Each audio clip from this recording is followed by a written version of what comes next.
भारत से पाकिस्तान के पंगे लेने की कहानी 1971 की ही नहीं है। भारत से पाकिस्तान ने कई बार पंगे लिए हैं। देश की आजादी के समय 1947 का युद्ध रहा हो, 65 का युद्ध रहा हो, 71 का रहा हो, 99 का कारगिल वॉर रहा हो, लेकिन इनमें से 1971 का युद्ध बेहद खास है। खास क्यों है? क्योंकि 1971 के युद्ध में जो पटकथा लिखी गई थी वो थोड़ी पुरातन काल से जुड़ी हुई थी। कैसे जुड़ी हुई थी? जब भारत आजाद हुआ था ना 1947 के अंदर, तो हमसे तेज करते करते पाकिस्तानियों ने एक रात पहले ही पाकिस्तान आजाद करा लिया। लेकिन पाकिस्तानियों से चूक क्या हुई कि इन्होंने पाकिस्तान को कुछ अटपटे ढंग से बनाया था। अटपटे ढंग से कैसे बनाया था? भारत के पूर्व की तरफ एक हिस्सा था जो कि पूर्वी पाकिस्तान कहलाया, और भारत के पश्चिम की तरफ एक हिस्सा था जिसे पश्चिमी पाकिस्तान नाम दिया गया।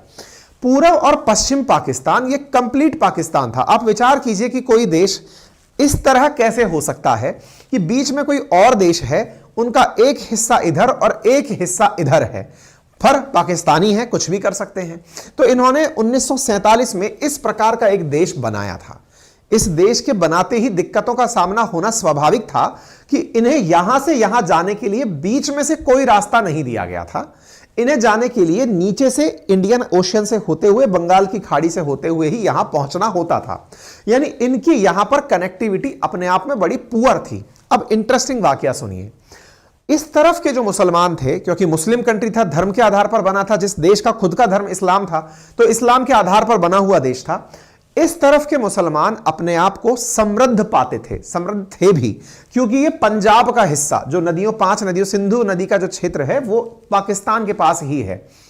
ऐसी स्थिति में इनके पास में संसाधन परिपूर्ण है, यानी कि इनके पास प्राकृतिक संसाधन भी बढ़िया हैं, और यहां के लोगों में इनकी तुलना में श्रेष्ठता का भाव पाया जाता है। ये मानते हैं कि ये लोग मुसलमान तो हैं, लेकिन हमारे जैसे मुसलमान नहीं हैं। अब इनमें कैसे वाले मुसलमान हैं ये तो इनको ही पता होगा। बंगाल के मुसलमानों को ये हे दृष्टि से देखते हैं। क्यों? क्योंकि बंगाल के मुस्लिम बांग्ला भाषा बोलते हैं, और बांग्ला भाषा बोलने के चक्कर में इस जगह को पहले भी बांग्लादेश के नाम से ही शॉर्ट नेम में पुकारा जाता था। अच्छा, अब इंटरेस्टिंग फैक्ट क्या था?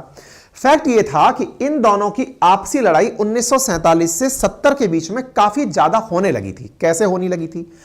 इनके यहां पर जो पार्टी चुनाव लड़ती थी और यहां पर जो पार्टी चुनाव लड़ती थी, दोनों से मिलकर के ही संसद चलती थी। संसद इस्लामाबाद में चलनी है। संसद के अंदर जो सांसद चुन के आएंगे वो या तो इस वाले क्षेत्र से, पूर्वी पाकिस्तान से होंगे या पश्चिमी पाकिस्तान से होंगे। पूर्वी पाकिस्तान को यह समझ में आने लगा था कि पश्चिमी पाकिस्तान सत्ता का केंद्र बन चुका है, सत्ता का केंद्र बन चुका है, और पूर्वी पाकिस्तान के लिए वो किसी भी प्रकार का फंड है, रिसोर्सेज है, वो नहीं छोड़ता है। और तो और सत्ता के केंद्र में भी पश्चिमी पाकिस्तान खुद को ही रखता है। ऐसी स्थिति में पश्चिमी पाकिस्तान ने पूर्वी पाकिस्तान से दोयम दर्जे की ट्रीटमेंट करना शुरू कर दिया कि तुम कुछ नहीं हो टाइप से इन्हें इग्नोर करना शुरू कर दिया। लेकिन इसी बीच में बांग्लादेश या पूर्वी पाकिस्तान का जो हिस्सा था, यहां पर शेख मुजीबुर रहमान, जो कि वर्तमान में अब बांग्लादेश की जो प्रधानमंत्री हैं उनके पिताजी थे, शेख मुजीबुर रहमान ने अपनी एक पार्टी बनाई। वो इस इलेक्शन में 1970 के इलेक्शन में मेजॉरिटी ले आई। मेजॉरिटी मतलब इन कंप्लीट देश के जो कुल सांसद थे उनमें से केवल इनकी पार्टी के इतने सांसद बन गए कि अब शेख मुजीबुर रहमान को ही वहां का प्रधानमंत्री होना चाहिए था। लेकिन यहां पर उस समय सेना में याया खान नामक व्यक्ति, यहां का मतलब आर्मी का सेना अध्यक्ष हुआ करता था। जो सेना अध्यक्ष था याया खान, वो भारत में उस समय जो फील्ड मार्शल हमारे रहे सैम मानेकशॉ, उनका मित्र हुआ करता था आजादी से पहले का। तो मानेकशॉ उसके बारे में बहुत अच्छे से जानते थे, याया खान के बारे में, कि वो किस तरह की गलतियां कर सकता है, किस प्रकार से बेवकूफियां करेगा इन पर कंट्रोल पाने के लिए। और हुआ भी यही। हुआ क्या? यहां पे याया खान ने टिक्का खान नामक एक जनरल को पूर्वी पाकिस्तान में आए जो चुनाव के परिणाम थे उन्हें दबाने के लिए भेज दिया कि यहां पर जो लोग हैं वो किस प्रकार से मुजीबुर रहमान को पीएम बना सकते हैं। सेना अपनी है, मेजॉरिटी सैनिक अपने हैं, आप जाइए और यहां पर जो सरकार विरोधी नारे लग रहे हैं आप उन्हें दबा कर आ जाइए। टिक्का 1970 में निकलकर यहां पहुंचता है। 70 से 71 के बीच में टिक्का पूर्वी बांग्लादेश के या पूर्वी पाकिस्तान में, या बांग्लादेश जिसे आज आप कहते हैं, यहां पर उन लोगों पर जो अपनी सरकार बनाना चाहते थे पूरे पाकिस्तान पर, उन्हें धमकाना शुरू करता है और जो खिलाफ थे उन्हें मारना शुरू कर देता है।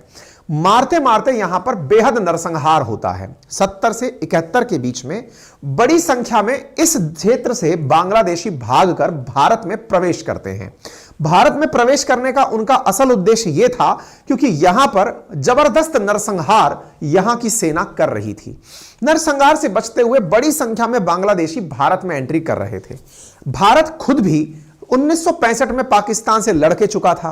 हमारी भी सामरिक स्थिति, हमारे पास भी खाद्यान्न इतना नहीं था कि हमारे देश में शरणार्थियों को भी अतिरिक्त जगह दी जाए। भारत पहले ही जनसंख्या से पीड़ित था क्योंकि हमने 1965 के युद्ध के बाद ही तो निर्णय लिया था कि हरित क्रांति से पहले भूख से लड़ा जाए।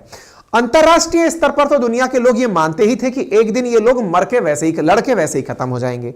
भारत में अब नई समस्या यह आ गई कि यहां से बांग्लादेशी और एंट्री करने लगे।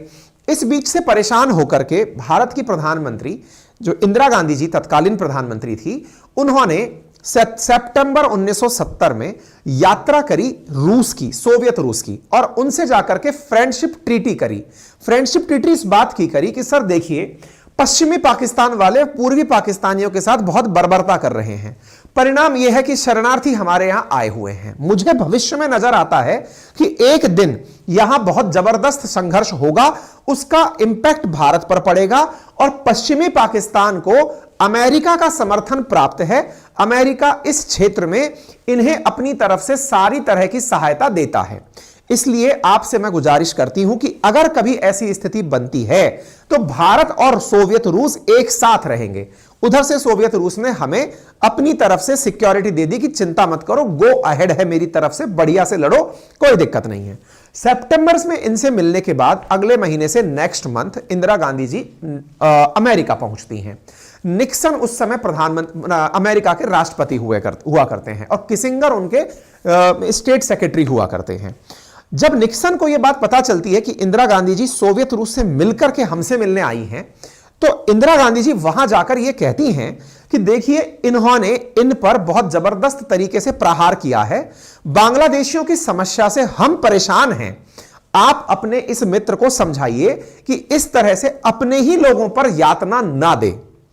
इस बात पर रिचर्ड निक्सन ने इंदिरा गांधी जी को बहुत ही रूखा जवाब दिया। हालांकि कुछ ऐसे वाक्यांश भी हैं जो कि इस समय बहुत ही ज्यादा सोशल मीडिया पर उपलब्ध हैं। कहते हैं कि निक्सन ने इंदिरा गांधी जी को मिलने के लिए 40 मिनट इंतजार किया था और एक ऐसा भी उनका वाक्यांश बाहर निकलकर बाद में आया जिसमें वो इंदिरा गांधी जी को अपशब्द कहते हुए दिखाई दिए। हालांकि सामने नहीं, पीछे से उनके बैक बिचिंग करते हुए दिखाई दिए थे। इससे निक्सन के प्रति इंदिरा गांधी जी के मन में बड़ी खिन्नता थी कि यह व्यक्ति ना तो महिलाओं का सम्मान करता है और इंडियंस को यह व्यक्ति कायर मानता है। इंडियंस को लेकर के निक्सन के दिमाग में यह पिक्चर थी कि ये लोग डरपोक होते हैं, यहां ये दो लोग आपस में लड़ रहे हैं और ये अपनी ही टेंशन लेकर घूम रहे हैं। निक्सन की भारत के प्रति यह धारणा थी। निक्सन ने कहा कि आप लोग तो ऐसे कह रहे हैं जैसे रूस ये कहे कि फिनलैंड ने उस पर हमला कर दिया। आप लोग बड़े लोग हैं, आप पर ये लोग कैसे हमला कर देंगे?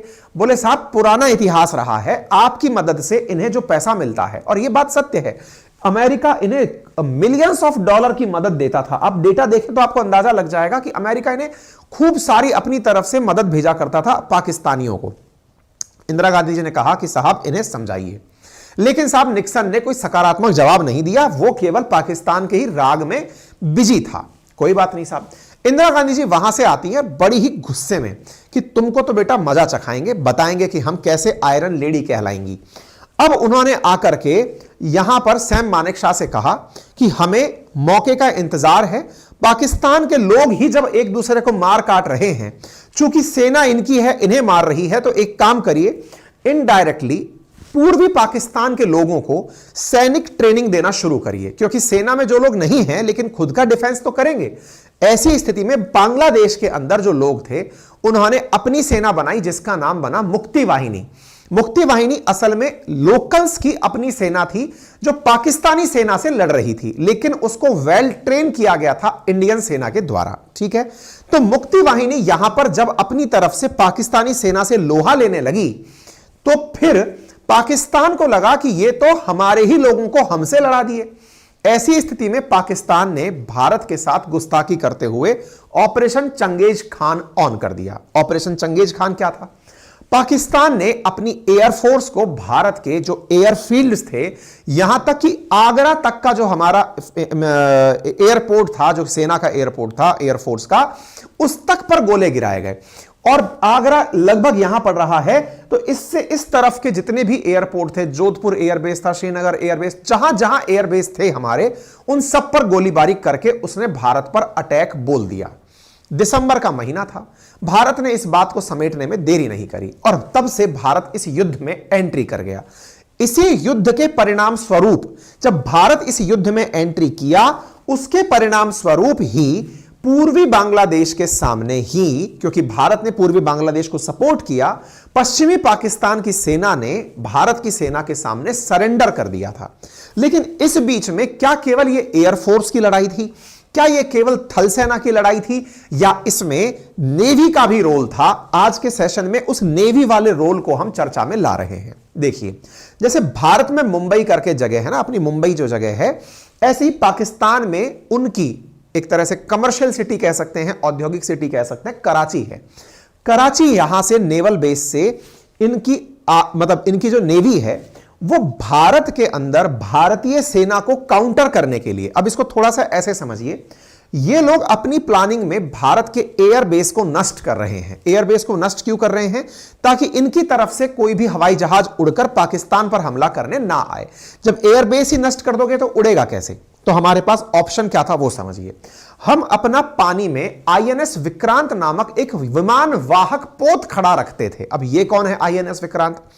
पानी के अंदर हवाई जहाज को उड़ाने के लिए हम पानी में चलता फिरता एक एयरपोर्ट कहिए या एयर स्ट्रिप कहिए, जो पानी में तैनात रखते थे। जनरली वो यहां वाले क्षेत्र में, पश्चिम वाले क्षेत्र में तैनात रहता था, लेकिन उसके कुछ सिस्टम में गड़बड़ चल रही थी उस दौर में। इसलिए भारत ने, क्योंकि देखिए कहा जाता है कि अगर किसी भी विमान वाहक पोत से किसी हवाई जहाज को टेक ऑफ करना है तो विमान वाहक पोत की खुद की गति 20 से 25 नॉटिकल माइल्स प्रति घंटे के हिसाब से होनी चाहिए। लेकिन आईएनएस विक्रांत उन दिनों थोड़ा नासाज था, उसकी स्पीड 12 से 14 नॉटिकल माइल्स पर किलोमीटर पर घंटे के हिसाब से ही चल रही थी। इसलिए हमने उसे पश्चिमी कमांड से उठाकर पूर्वी कमांड की तरफ भेजने का निर्णय लिया था। अच्छा, टेक्निकली हमारा एक तरह से पानी में चलता फिरता वो एयर बेस था, जहां से हम अपने हवाई जहाज को उड़ने के लिए भेज सकते थे। हमारी स्ट्रेटजी में यह था कि कल को अगर इस क्षेत्र पर हमला करने की जरूरत पड़े तो हम आईएनएस विक्रांत से ही अपने फाइटर जेट्स को उड़ाकर यहां पर भेज देंगे। इसका मतलब पाकिस्तान के लिए एक बड़ी चुनौती थी कि हम इनके एयर बेसिस पर तो जाकर गोला गिरा रहे हैं, लेकिन अगर ये लोग आईएनएस विक्रांत से टेक ऑफ करके उड़ने लग गए तो भी ये पाकिस्तान को बड़ी चुनौती देंगे। इसलिए इन्होंने नेवी से कहा, पाकिस्तानी नेवी से कहा कि आप जाइए और इनके आईएनएस विक्रांत को डुबो दीजिए। अब आईएनएस विक्रांत को डुबोने के लिए नेवी जाए कैसे? तो पानी के भीतर डूबकर भी लड़ाकू जहाज चलते हैं, जिन्हें हम पनडुब्बी कहते हैं, अंग्रेजी में जिन्हें सबमरीन कहते हैं। तो इन्होंने अमेरिका से किराए पर ली हुई थी एक पनडुब्बी जिसका नाम था पीएनएस गाजी। पीएनएस गाजी को इन्होंने रवाना किया 14 नवंबर को 1970 में कि आप जाइए और जाकर के भारत के आईएनएस विक्रांत को डुबो के आइए। तो ये लोग शुरुआत में अपनी तरह से पहले सूचना एकत्रित करवाए कि आईएनएस विक्रांत खड़ा कहां है। इनके जासूसों ने इन्हें सूचना दी कि आईएनएस विक्रांत पानी में खड़ा है पश्चिम की तरफ, लेकिन जब ये चलने लगे तो फिर इन्हें फिर सूचना दी गई कि विक्रांत को वहां से हटा दिया गया है, क्योंकि भारत की तरफ से इनके संदेशों को डिकोड किया जा रहा था, पढ़ा जा रहा था, ये आपस में जो बातचीत कर रहे थे। और उसी के तहत हम विक्रांत को मूव कराते कराते विशाखापट्टनम तक ले आए थे। विशाखापट्टनम तक ले आए, उधर से गाजी दौड़ते दौड़ते उसके तह में यहां तक चला आया।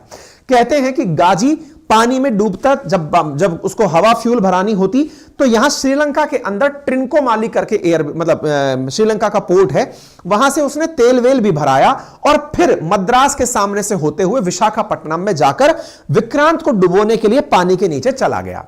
विक्रांत तो पानी की सतह पर चलने वाला है, सबमरीन की मजबूरी है कि वो गहराई में डूबकर चलेगी। विक्रांत को अगर हम तट पर ले जाकर खड़ा कर दें तो फिर गाजी तट तक नहीं आ सकती, क्योंकि आएगी तो पानी से बाहर आएगी और वो दुनिया को दिख जाएगी, और किसी के वाटर क्षेत्र में घुसा हुआ कोई भी जहाज दूसरे के द्वारा निशाना बनाया जा सकता है। बस यहीं पर वो सारा खेला हुआ कि विक्रांत को मारने आया गाजी खुद ही जल समाधि ले लिया। आज के सेशन में उस जल समाधि के अवशेष मिले हैं, उस कहानी के अवशेष मिले हैं, ठीक है ना। तो हमने आपको क्या बताया, 3 दिसंबर 1971 को इन्होंने चंगेज खान ऑन किया था और अमेरिका ने पाकिस्तान के बारे में बताया। तो मैं यही बता रहा था, गाजी जो है ना वो इस रूट से चलते हुए आकर के यहां पर पहुंचा था। 1970 नहीं, 1971 में ईयर बीच में गलत बोल दिया था। 1971 की घटना है, 14 नवंबर 1971 को चलते हुए यह जहाज आया था, मतलब ये पनडुब्बी चलते हुए आई थी। इस बीच में मैंने वो सारा कंटेंट यहां साझा किया है जो मैंने अभी आपको बोला है, रिचर्ड निक्सन से क्या बात हुई थी, किसिंगर की क्या बात हुई थी। आप ये कंटेंट अगर चाहें तो सेशन पूरा होने के बाद टेलीग्राम पर हमारा अकाउंट है अंकित अवस्थी सर के नाम से, आप वहां पर उसे प्राप्त कर सकते हैं। पूरा कंटेंट जो मैंने बोला है, क्या क्या बातचीत हुई थी, वो सारे डॉक्यूमेंटेड चीजें हैं। अच्छा, एक इंटरेस्टिंग चीज और चल रही थी इस 70 से 71 के बीच में। क्या चल रही थी, अमेरिका ने अपने जहाजों से कहा कि आप सब लोग जो जापान की तरफ खड़े हैं, भारत से युद्ध लड़ने के लिए पहुंच जाइए। भारत से युद्ध लड़ने के लिए अरेबियन सी में अमेरिका ने अपने जहाजों को रवाना कर दिया। उधर की तरफ टर्की से कहा, सऊदी अरब से कहा, जॉर्डन से कहा, जहां जहां अमेरिका ने अपने लड़ाकू जहाज खड़े कर रखे थे या पानी के जहाज खड़े कर रखे थे कि वहां से इंडिया पर अटैक करने के लिए भेज दीजिए। लेकिन इसी बीच ने रूस ने मित्रता दिखाई, और मित्रता दिखाते ही रूस ने ईरान को एक लेटर भेजा, मैसेज भेजा कि हमें क्या स्टैंड लेना है। भारत की तरफ से यह जो मैसेज था, या फिर रूस की तरफ से भारत के लिए जो यह मैसेज था, यह अमेरिका को पता चल गया था कि रूस इस युद्ध में भारत के लिए आ रहा है। कहते हैं कि जिस तरफ से अमेरिका के लड़ाकू जहाज, लड़ाकू युद्धपोत आ रहे थे, अपोजिट दिशा से रूस के लड़ाकू जहाज, पानी के युद्धपोत पानी के अंदर आकर खड़े हो गए थे। यही कारण था कि दोनों ने एक दूसरे को बैलेंस किया था, यानी उस समय एक स्ट्रेटेजिक वॉरफेयर चला था, पानी के अंदर चला था, ठीक है साहब। आईएनएस विक्रांत को डुबाने के लिए जो सबमरीन आई थी, वो पानी के भीतर कुछ इस प्रकार से चलने वाली सबमरीन थी, जो कि अमेरिका द्वारा उन्हें गिफ्ट की गई थी कि तुम जाओ और आराम से इससे युद्ध लड़ो। 14 से 22 नवंबर के बीच में पाकिस्तान ने इस यात्रा को अंजाम दिया था, और वो यात्रा करते करते यहां तक पहुंचने के लिए विक्रांत को डुबोने आया था। कहते हैं कि यहां पर जो इसका कैप्टन था, या कहिए कि पीएनएस गाजी को चलाने वाला जो पायलट था, जो लीड करने वाला व्यक्ति था, उसे 8 नवंबर को ही यह मैसेज दिया गया था कि तुम्हें जाकर के आईएनएस विक्रांत को डुबोना है। यह हमारा आईएनएस विक्रांत है, जो कि अपने द्वारा लड़ाकू विमानों को उड़ाने में सक्षम था, ठीक है। इन सब के बारे में जानकारियां निकलती कहां से हैं? तो एक पुस्तक है the story of the Pakistani navy, उसके अंदर यह बताया गया था कि पाकिस्तानी नौसेना ने 14 से 24 नवंबर के बीच अपनी सभी पनडुब्बियों को अपने पहले से तय गश्ती इलाकों की तरफ बढ़ जाने का आदेश दिया था, और गाजी को कहा गया था कि बंगाल की खाड़ी में जाए और भारतीय विमान वाहक पोत विक्रांत को ढूंढकर उसे तबाह करे। केवल गाजी ही इस काम में सक्षम थी कि वह विक्रांत को डुबो सकती थी। तमाम प्रकार से कैपेबल पीएनएस गाजी अपनी क्षमताओं के साथ उस समय की सबसे उन्नत किस्म की पनडुब्बियों में से एक मानी जाती थी। जैसा मैंने आपसे कहा कि विक्रांत के बॉयलर में खराबी थी, इस कारण से विक्रांत को हम ऑलरेडी बहुत धीरे धीरे आगे पीछे करते जा रहे थे। क्या भारत ने खुद ने विमान वाहक पोत बनाया हुआ था? नहीं, भारत के पास यह विमान वाहक पोत ब्रिटेन का हरक्यूलिस था, एचएनएस हरक्यूलिस था, जो कि 1943 के अंदर बनाया गया था, और भारत ने 1957 में इसे ब्रिटेन से खरीदा था। यानी इंटरेस्टिंग बात सोचिए कि अमेरिका, ब्रिटेन, ये सब एक ही हुआ करते थे। युद्ध लड़ाने वाले भी यही हैं और युद्ध लड़ने वाले भी यही हैं। बड़ा ही विचित्र है, और आज भी सब यही चला आ रहा है। विक्रांत से कुछ इस प्रकार से विमानों को उड़ाया जाता था, ठीक है। अच्छा, अब इंटरेस्टिंग बात क्या हुई थी, जिस समय इनकी पीएनएस गाजी चलना शुरू हुई थी, इनके खुफिया लोग पाकिस्तान को मैसेज भेजकर बताते रहे थे कि विक्रांत जो है वो मुंबई पोर्ट पर खड़ा हुआ है। क्यों?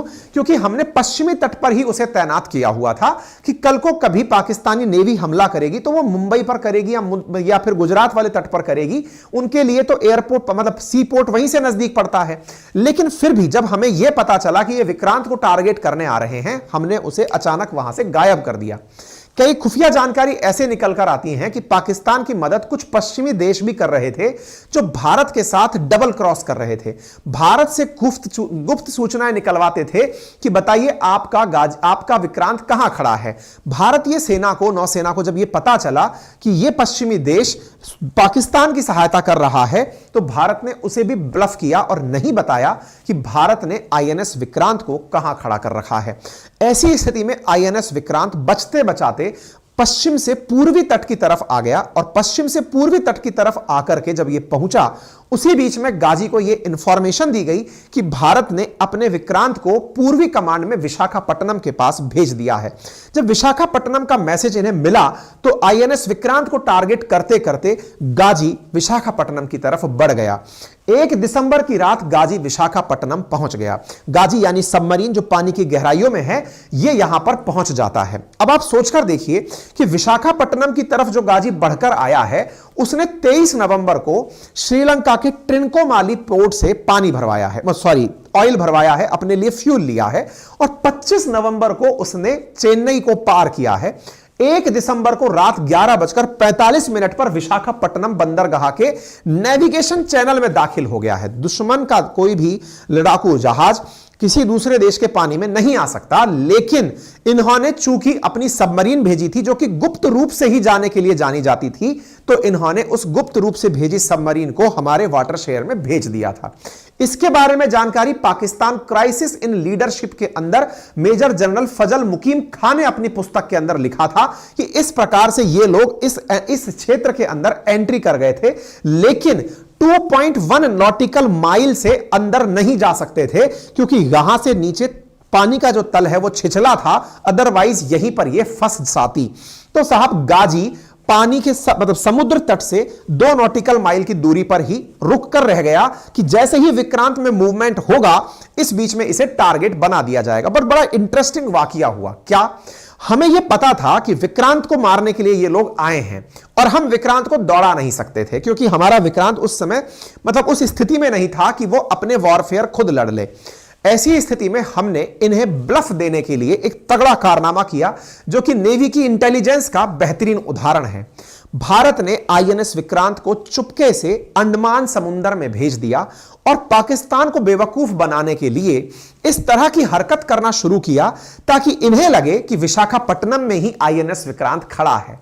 इन्होंने आईएनएस राजपूत को, जो कि एक डेस्ट्रॉयर पानी का विमान था, उसे विशाखापट्टनम पर खड़ा कर दिया और इस तरह की हरकतें की क्योंकि जब भी कोई बहुत बड़ा मतलब लड़ाकू विमान या युद्धवाहक पोत खड़ा होता है तो उसमें बड़ी मात्रा में रसद की आवश्यकता होती है।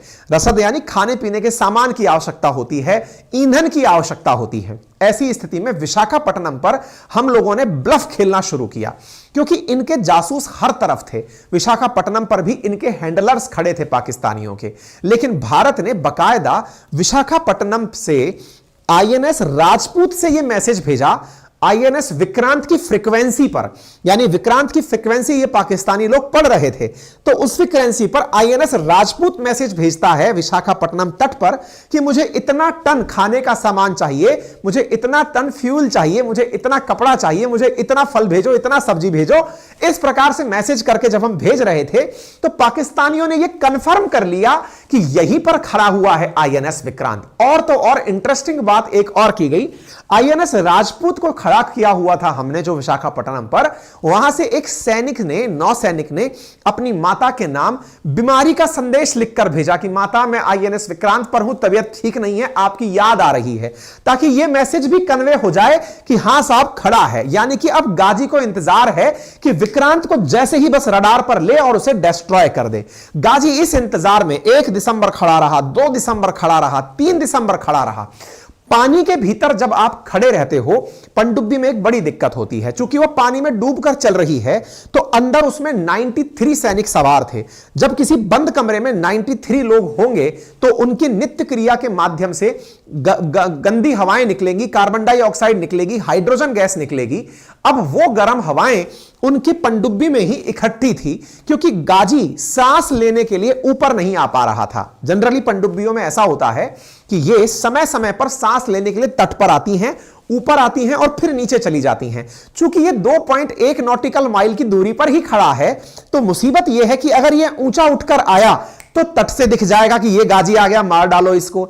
तो अब ये लोग अंदर ही अंदर घुटने लगे। घुटने क्या लगे कि विक्रांत सामने खड़ा है, ये चले तो इसे मारे। विक्रांत को मारने के लिए ये लोग बॉर्डर पर इंतजार कर रहे हैं। मजबूरी ये है कि इनकी सांस घुटना शुरू हो गई, सर दुखना शुरू हो गया, क्योंकि इनके पीएनएस गाजी में कार्बन डाइऑक्साइड का और हाइड्रोजन का स्तर बढ़ने लग गया। क्यों? क्योंकि ये सांस लेने के लिए ऊपर नहीं आ पा रहे थे। इनके कमांडर ने बकायदा पाकिस्तान को संदेश भेजा कि साहब हम ऊपर नहीं उठ पा रहे हैं, विक्रांत सामने खड़ा है, इसे मारना चाहते हैं लेकिन निकल नहीं पा रहे हैं। तो डिसाइड हुआ कि ठीक है, रात को एक बार निकलकर 12 बजे के आसपास आइएगा।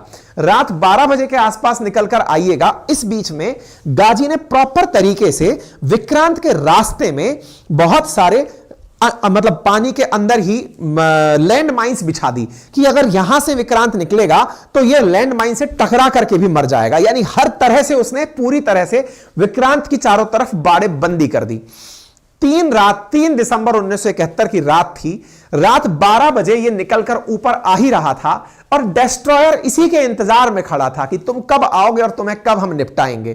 साथियों, कहा जाता है कि एक रात मतलब 1 दिसंबर की रात से यह 3 दिसंबर की रात तक पानी में रहने से इसके अंदर कार्बन डाइऑक्साइड, हाइड्रोजन का स्तर इतना बढ़ गया था कि यह चलता फिरता एक गैस चैम्बर बन गया था। मतलब इसे टकराने की जरूरत थी और यह ब्लास्ट कर जाता। हमने एक तरह से इन्हें दम घोट कर मारा है। इस बीच में हमारा डेस्ट्रॉयर इनके ऊपर नजर लगा के बैठा था कि तुम निकलो। इस बीच में ही 3 दिसंबर 1971 को इंदिरा गांधी जी ने वॉइस मैसेज करके पूरे देश को संबोधित कर दिया और कहा कि भाई साहब, युद्ध शुरू हो चुका है। ऑपरेशन चंगेज खान इन्होंने लॉन्च किया है। अब भारतीय सेना युद्ध में इन्वॉल्व होने के लिए तैयार है। समस्त भारतवासियों से उम्मीद की जाती है कि युद्ध की इस घड़ी में वो सब साथ होंगे और प्रॉपर तरह से देश की सीमाओं की सुरक्षा करेंगे। युद्ध चूंकि शुरू हो चुका था, लेकिन इन्हें यह बात नहीं पता थी। गाजी के अंदर बैठे हुए नौसैनिकों को इस बात का अंदाजा ही नहीं था कि अब भारत की सेना भी अटैक कर सकती है। यहां बड़ा इंटरेस्टिंग पॉइंट यह है कि भारत 3 दिसंबर 1971 से पहले खुद ने एक भी गोली भारत ने नहीं चलाई थी। क्यों नहीं चलाई थी? कि भाई अगर हम चलाएंगे तो यह कहा जाएगा कि पाकिस्तान जैसी चींटी को भारत जैसी पैसेरी ने मार दिया है। तो बोले हम नहीं चलाएंगे, ये एक बार चलाए तो छोड़ेंगे नहीं। इसीलिए आप ध्यान से सुनिएगा। हमने कल परसों भी एक सेशन किया था, बड़ा इंटरेस्टिंग था, परमाणु बम को लेकर के, जिसमें अटल जी का बयान था कि भारत की नो फर्स्ट यूज पॉलिसी है कि हम पहले कुछ चलाएंगे नहीं, बाद में किसी को छोड़ेंगे नहीं। तो वैसा ही भारत ने उस समय भी किया कि हमने खुद ने गोली चलाई नहीं, लेकिन उनने चलाई तो जिंदा छोड़ा नहीं और इनको उठते ही धूम मचा दिया। यानी रात को ही ये जल समाधि ले गए। यानी ये जो बाहर निकला, ये तबियत खराबी के साथ साथ पानी के अंदर ही सन्न हो गया। और ये पूरी स्थिति आप यहां पर इंदिरा गांधी जी का ऑडियो मैसेज है बकायदा, जिसमें ये युद्ध का अनाउंसमेंट कर रही हैं कि हमने कुछ इस प्रकार का कारनामा कर दिखाया है। तो उम्मीद है कि भारत ने जिस प्रकार से पाकिस्तानियों को थल सेना से मारा, वैसे ही नौसेना ने इसे मारा। और आईएनएस विक्रांत के द्वारा की गई ये जो जुगलबंदी थी, जिसके माध्यम से हमने इस गाजी को निपटा दिया था, यह अपने आप में एक बहुत बड़ी कहानी बना साथियों। लेकिन इंटरेस्टिंग एक चीज और भी थी, और वो क्या था? आईएनएस, ये पीएनएस जो गाजी है, ये जिस जगह से ब्लास्ट किया उसे लेकर के कई स्टोरीज कही जाती हैं। कहा जाता है कि ये तो खुद से मर गया, भारत ने नहीं मारा। हां भाई, हमने ही नहीं मारा, तुम खुद से मरने आए थे। तुम्हें भारत के जल में शहीद होना था ताकि तुम्हें वीर गति मिल सके, तुम्हें जन्नत के अंदर वो कितनी हूरें चाहते हो वो सब मिल सके, है ना। तुम खुद आए थे यहां मरने के लिए, हमने तो मारा नहीं। तुम्हें यहां पर आकर सुसाइड करना अच्छा लगा होगा। कयास लगाए जाते हैं पाकिस्तानी सेना के द्वारा कि भारतीयों की इतनी औकात थोड़ी थी जो हमें मार देते। ये तो हमने, वो डायलॉग शायद इसी के लिए बना था कि है ना, मेरी कश्ती वहां डूबी जहां पानी कम था। तो संभवतः वो गाजी के ऊपर ही बना हुआ डायलॉग होगा, क्योंकि ये हाइड्रोजन से और कार्बन डाइऑक्साइड से खुद मर गए होंगे। पाकिस्तानी ये कह के खुश होते हैं। जबकि कुछ लोगों का कहना है कि इनकी टॉर्पीडो खुद ब्लास्ट कर गई होगी। कयास लगाए जाते हैं, क्योंकि भारत ने कभी भी किसी के सामने यह कबूल करना नहीं चाहा कि हमने इन्हें मारा है। क्यों नहीं मारा? क्योंकि भारत हमेशा इस बात से डरता आया कि हम कभी भी यह कह देंगे कि युद्ध हमने शुरू किया तो यूनाइटेड नेशंस में जो भारत की छवि है कि भारत किसी पर आक्रमण नहीं करता, वो छवि हमारी काउंटर बैलेंस हो जाएगी। हम आक्रामक देश नहीं बनना चाहते। भारत ने बहुत अच्छे से अपनी छवि को बरकरार रखा। हम किसी पर अटैक नहीं करते। 2500 साल का इतिहास है। जब भारत ने, हमने 1994-98 के अंदर परमाणु परीक्षण किया ऑपरेशन शक्ति, अटल जी का बयान है कि 2500 साल से भारत का इतिहास है कि इसने किसी पर आक्रमण नहीं किया। हम अपनी सुरक्षा के लिए वेपन बनाते हैं, किसी पर अटैक के लिए नहीं। लेकिन निक्सन इसी बात को भारत की कमजोरी माना करते थे। वो कहते थे कि ये डरपोक लोग हैं। भारत ने इसे डुबोने के बाद भी क्रेडिट नहीं लिया कि ठीक है हमने नहीं मारा सर, खुद मर गए होंगे। इसीलिए लोगों का कहना है कि भारत के डेस्ट्रॉयर ने इन्हें मारा होगा। कुछ लोगों का कहना है कि भारत ने बकायदा इनकी जो बिछी हुई लैंड माइंस थी उन्हीं से इनको मारा। लेकिन कुछ भी हुआ हो, अल्टीमेटली अमेरिका का भेंट दिया हुआ गाजी भारत के पानी के अंदर डूब गया। और ये सारी बातें तमाम प्रकार की पुस्तकों के अंदर, ये सेलर्स स्टोरी है वाइस एडमिरल एन कृष्णन की, उनके अंदर भी इस तरह की बातें इन्होंने बकायदा बताई हैं। ये हमारा आईएनएस राजपूत है जिसने आईएनएस विक्रांत को भेज करके साइड करवा दिया था और इनको सही मतलब वहीं पर पानी के अंदर जमींदोज कर दिया था, पानी में डुबो दिया था। इंटरेस्टिंग चीजें यहां पर कुछ और भी निकलती हैं। पाकिस्तानियों ने अपनी गाजी को याद करते हुए एक फिल्म भी बनाई है जिसमें वो ये दिखाते हैं कि हमारा गाजी काम करते करते, युद्ध करते करते शहीद हुआ है। तो इस सेशन की चर्चा क्यों कर रहे हैं? चर्चा इसलिए कर रहे हैं कि इस गाजी का मलबा मिला है। आप कहेंगे कितने कम किस्म के हम टेक्नोक्रेट हैं कि हम इतने साल बाद मलबा खोज रहे हैं। नहीं साहब, भारत का मलबा निकालना उसी दिन बहुत आसान था। अमेरिका उस दिन रोते रोते आया और कहने लगा कि गाजी डूब गया है, हमें हमारे उस गाजी का मलबा निकाल लेने दो। भारत ने कहा सॉरी सर, हम मलबा नहीं निकालने देंगे। क्यों नहीं निकालने दोगे? बोले क्योंकि ये हमारा पानी है, हमारे पानी में डूबा है तो ये अब हमारा है, हम ये मलबा भी अपना ही मानते हैं। पाकिस्तान ने कहा कि सर पैसा खर्चा हम कर देंगे, हमारे कम से कम वो 93 सैनिक शहीद होकर पानी के अंदर डले हैं, उन्हें निकालने दो। भारत ने कहा पानी भारत का है तो उन्हें जन्नत ही मिली होगी, डले रहने दो, हम नहीं निकालने देंगे। तब से लेकर आज तक भारत ने पानी में से किसी को नहीं निकालने दिया। कोई बात नहीं। इस बीच में आज की यह सुर्खी क्यों बनी है? अमेरिका ने हाल ही में 2 साल पहले भारत को, चूंकि भारत में अमेरिका की एंट्री हो नहीं पाई, तो उन्होंने भारत के अंदर डीप सी सर्वे करने के लिए एक मशीन भेंट की थी इंडियन नेवी को, कि हमको लीज पर दी कि आप एक काम करिए, एक सबमरीन हमसे ले लीजिए जो समुद्र के अंदर जाकर के सर्वे करेगी। और उसका मिलान एक्सरसाइज में हमने शो भी किया है। भारतीय नेवी को बकायदा एक डीप सी के अंदर सर्वे करने की मशीन दी गई है, उसका नाम है deep submergence rescue vehicle, DSRV। वो कुछ इस प्रकार की दिखती है। और DSRV को अगर आप यहां देख रहे हैं तो ये पानी के जहाज से पानी के भीतर इस प्रकार से भेजी जाती है। तो अमेरिका के द्वारा ही दिए गए DSRV से हमने तस्वीर लेकर के उन्हीं के गाजी को अमेरिका के पास तस्वीर भेज के कहा है सर लग तो रहा है कि आप ही वाला है ये। तो अमेरिका यस यस ये हमारा वाला ही है, कृपया करके निकाल दीजिए। इंडिया फिर कह सॉरी सर, हम सैनिकों को सम्मान देते हैं क्योंकि उनकी अब वो जल समाधि है सर, तो जल में ही डले रहने दीजिए, हम उनको नहीं निकालेंगे। मतलब ये खबर जो आज की भी है, ये असल में मैंने शुरुआत में ही कहा कि उनके जख्मों को हरा करने की है, उनके पुराने जख्मों पर नमक डालने जैसी है। तो हमारे DSRV ने उसको खोजा है। ये DSRV अमेरिका समेत कुल 6 देशों के पास ही है और ये 18-19 में भारत को लीज पर मिली है। 21 से हम इसका ट्रायल ले रहे हैं। ये हमारे नौसैनिक हैं जो इसके ट्रायल के लिए घूम रहे हैं कि जाओ पानी में जाके देखते हैं कि क्या खोज कर निकाले हैं। और वही चीज भारतीयों द्वारा डीप सबमर्जेंस रेस्क्यू व्हीकल से खोज करके हाल ही में निकाली गई है। लेकिन निकाली नहीं गई, मैं बार बार बोल दूं आपको, निकाली नहीं गई है, पानी में डली छोड़ दिए। देखिए ये पड़ी हुई। लेकिन हां, इसका एक कैप है जो ऊपर लगा हुआ होता है, वो हमने 2017 में ही निकालकर बाहर रख लिया था कि कम से कम ये तो दिखाएंगे कि इंडिया की सेना ने क्या क्या कार्य किए हुए हैं। उम्मीद है कि आप लोग मेरे साथ में इस सेशन में उपस्थित थे।